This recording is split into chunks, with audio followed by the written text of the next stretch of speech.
కల్కితో Nag Ashwin range ఒక్కసారిగా మారిపోయిందనే చెప్పాలి. దానికి ముందు వరకు టాలీవుడ్ డైరెక్టర్‌గానే ఉన్న ఈయన ఇప్పుడు ఏకంగా పాన్ వరల్డ్ డైరెక్టర్ అయిపోయాడు. నాగ్ అశ్విన్. ప్రభాస్ కెరీర్‌లోనే ఒక క్లాసిక్‌గా నిలిచింది కల్కి. తెలుగులో రాజమౌళి, సుకుమార్ కాకుండా 1000 కోట్లు కలెక్ట్ చేసిన దర్శకులు లిస్టులో చోటు సంపాదించుకున్నారు. ఇప్పుడు అందరి చూపు కల్కి 2 మీద పడింది.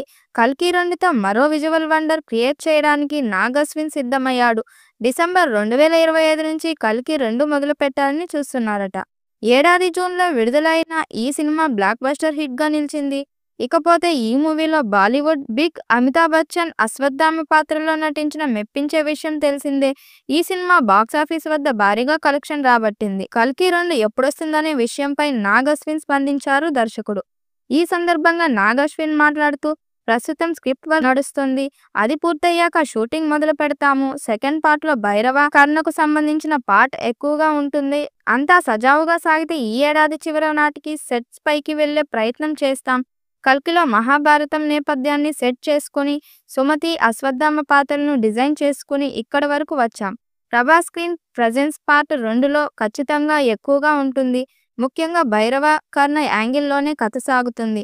రెండో భాగంలో వీటికి అధిక ప్రాధాన్యం ఉంటుంది. ఇందుకు చాలా వర్క్ చేయాల్సి ఉంది. విడుదల తేదీపై ప్రస్తుతం స్పందించలేము. ఇప్పటి వరకు ఎవరూ ప్రయత్నించని కాన్సెప్ట్ను ఎంచుకొని సినిమాలు చేశా అన్నారు నాగ్ అశ్విన్. నాగ్ అశ్విన్ కల్కి 2 ఫుల్ స్క్రిప్ట్ను రెడీ చేసుకోవడంతో పాటు పార్ట్ 2లో ఇతర పాత్రలకు సంబంధించి కొంత షూటింగ్ పూర్తి చేయాలని భావిస్తున్నారు. ప్రస్తుతం ప్రభాస్ రాజాసాబ్, ఫౌజీ సినిమాతో పాటు స్పిరిట్ సినిమాలలో నటించాల్సి ఉంది. ఈ సినిమాలు కంప్లీట్ అవ్వడానికి ఈ ఏడాది గడిచిపోతుంది కాబట్టి ప్రభాస్ డేట్ ఇచ్చేలోపు కల్కి 2 సినిమాకు సంబంధించిన ఇతర నటీనటులతో కలిసి సినిమా షూట్ స్టార్టింగ్ చేయాలని భావిస్తున్నారట. పార్ట్ 1లో దాదాపు 1200 కోట్లు కలెక్ట్ చేసిన ఈ దర్శకుడు పార్ట్ 2తో 2000 కోట్లు పైగా కలెక్ట్ చేయాలని చూస్తున్నారట.